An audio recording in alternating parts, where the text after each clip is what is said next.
The war in the Middle East threatening to spill well beyond the region as Iran is reportedly trying to activate sleeper cells abroad. Steve Harrigan is live at the border between Iran and Armenia as Iranians look to flee the chaos. Hi, Steve. Morning. The U.S. reporting encrypted messages coming out of Iran in the wake of the death of the supreme leader on February 28th. These encrypted messages, perhaps radio messages, signals ABC News is reporting that an alert has gone out to law enforcement warning about the possibility of sleeper cell attacks in the U.S. President Trump addressed the risk of a sleeper cell attack. Activated any sleeper cells inside the U.S.? They've been trying for a long time. We've been very much on top of it. We're watching every single one of them. Yeah, we know a lot about them. The biggest problem we have is the Democrat shutdown. We know a lot about them, but the shutdown doesn't allow us to do what we have to do. Here along the border between Armenia and Iran, just a trickle of Iranians coming out, many describing scenes of total destruction and terror that they left behind. Of course, we've seen explosions very often, from 3 a.m. till 7 or 8 a.m., then nothing until midday. In the afternoon, the very heavy bombings resumed. There are 50 to 60 bombings daily. It's very scary. It's unimaginable for the people with children. Hard to imagine being a family and hearing 50 to 60 bombings a day. Tehran is about 450 miles from where I'm standing here in Armenia. Guys, back to you. Steve, is Armenia receptive to receiving these Iranian people? I'm sorry, can you repeat that question, please? Is Armenia receptive to receiving these Iranian people?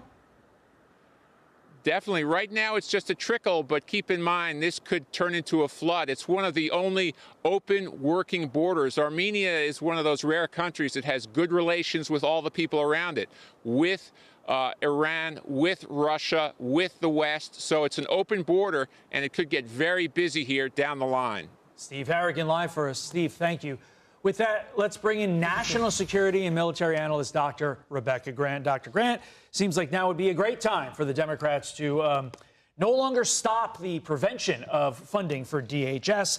But moving on from that, obviously, we struck Iran before they struck us. When it comes to these sleeper cells, how hard would it be to do the exact same thing?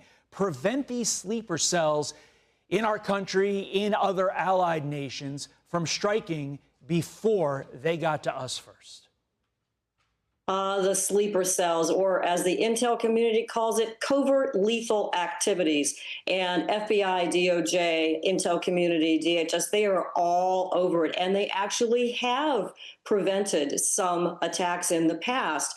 You know, what Iran likes to do, and this is all IRGC, they hire criminals here to carry out assassination plots. And they've been caught and indicted trying to get Secretary Pompeo, former National Security Advisor Bolton, and of course, trying to go after President Trump himself. That's one of their key activities, and we need that whole of government approach. But I'm telling you, we are all over that threat. Impressive that we intercepted that encrypted communication, too. Yeah, it certainly is. I mean, this report, though, is very concerning. Encrypted communication that is said to have activated sleeper cells around the world. How concerned should we be about this? We definitely need to be vigilant. You know, it's a multi-pronged threat. It's towards our diplomats abroad in some cases, of course, as we know, towards U.S. bases and facilities around the world, and then some focus here as well. But we've had elements of Hamas, Hezbollah, et cetera, operating in the U.S. over a long period of time. I think their threat profile is really well known. IRGC always has to transfer in money to fund these operations and pay off criminals. That's another good way that we follow them. But no question, we need to be on a heightened alert and heightened vigilance as Iran lashes out, because they can't stop our military forces and epic fury. This is sort of a last gasp of the IRGC. Meantime, President Trump indicating he likes the model for leadership used currently in Venezuela for Iran. Watch.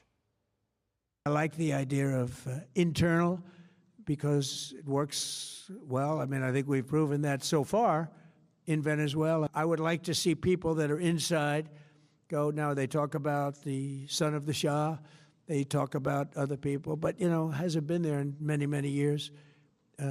We have a formula that's been very good so far, and I think it'll continue to be good. The relationship is extraordinary with Venezuela. Okay, Dr. Grant, so that's what the president wants, but would the Venezuelan model even be possible in Iran? Because when you look at Venezuela, we have a leader there, Delcy Rodriguez. Things seem like they're kind of working out okay between the United States and Delcy Rodriguez. I don't think the same can be said for Iran's new leader, Dr. Grant. To me, the key word is inside. President Trump is messaging to the IRGC, which is a business concern. They run a lot of the oil business. They run shadow fleet tankers. By bringing up Venezuela, he says, get with the program, and maybe we can find stability. And you, IRGC, if you change your stripes, then maybe you can keep your oil running, keep your business running. I think it's very deliberate messaging. A good outcome would be similar to Venezuela, where there is stability, maybe also similar to Syria, where someone who was once a terrorist is now an effective leader. It's a tough problem in Iran, but that is very deliberate messaging, holding out that prospect of sanctions relief as well. Yeah, and that Syrian leader even visiting the White House. Imagine if that ends up happening with Iran in the years to come. We will be watching, of course. Dr. Grant, thank you so much. I'm Steve Ducey. I'm Brian Kilmeade. And I'm Ainsley Earhart. And click here to subscribe to the Fox News YouTube page to catch our hottest interviews and most compelling analysis.